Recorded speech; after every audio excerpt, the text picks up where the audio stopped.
2027 സാമ്പത്തിക വർഷത്തിൽ ഇന്ത്യയുടെ വളർച്ചാ നിരക്ക് 6.8%-നും 7.2%-നും ഇടയിലെന്ന് സാമ്പത്തിക സർവേ. ആഗോള അനിശ്ചിതത്വത്തിനിടയിൽ സ്ഥിരതയുള്ള വളർച്ചയാണ് ലക്ഷ്യമിടുന്നത്. ബി ബാലഗോപാൽ വിവരങ്ങളുമായി നമുക്കൊപ്പം ചേരുകയാണ്. ബാലു, എന്താണ് പ്രതീക്ഷകൾ?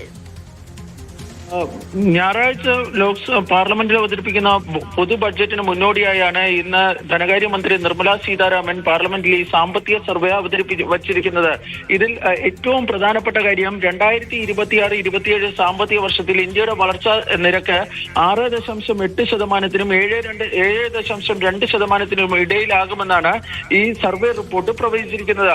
ആഗോള അനിശ്ചിതാവസ്ഥയ്ക്കിടയിലും സ്ഥിരതയുള്ള വളർച്ചയാണ് രാജ്യം ലക്ഷ്യമിടുന്നതെന്നാണ് ഈ സർവേ പറയുന്നത്.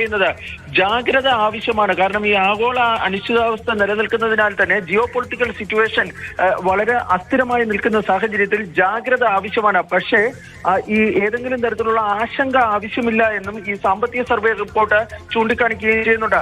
മറ്റൊരു പ്രധാനപ്പെട്ട കാര്യം 2025 ഇന്ത്യയുടെ കറൻസി വളരെ മോശം പ്രകടനമാണ് കാഴ്ചവെച്ചതെന്നാണ് ഈ സാമ്പത്തിക സർവേയിൽ ചൂണ്ടിക്കാണിക്കുകയും ചെയ്യുന്നുണ്ട്. വിദേശ മൂലധന ഒഴുക്ക് കുറഞ്ഞതാണ് ഈ രൂപയുടെ വളർച്ചാ നിരക്കിൽ ഉണ്ടായിരിക്കുന്ന ഈ തകർച്ചയ്ക്ക് കാരണമെന്നും ഈ സാമ്പത്തിക സർവേ റിപ്പോർട്ട് പറയുകയും ചെയ്യുന്നുണ്ട്.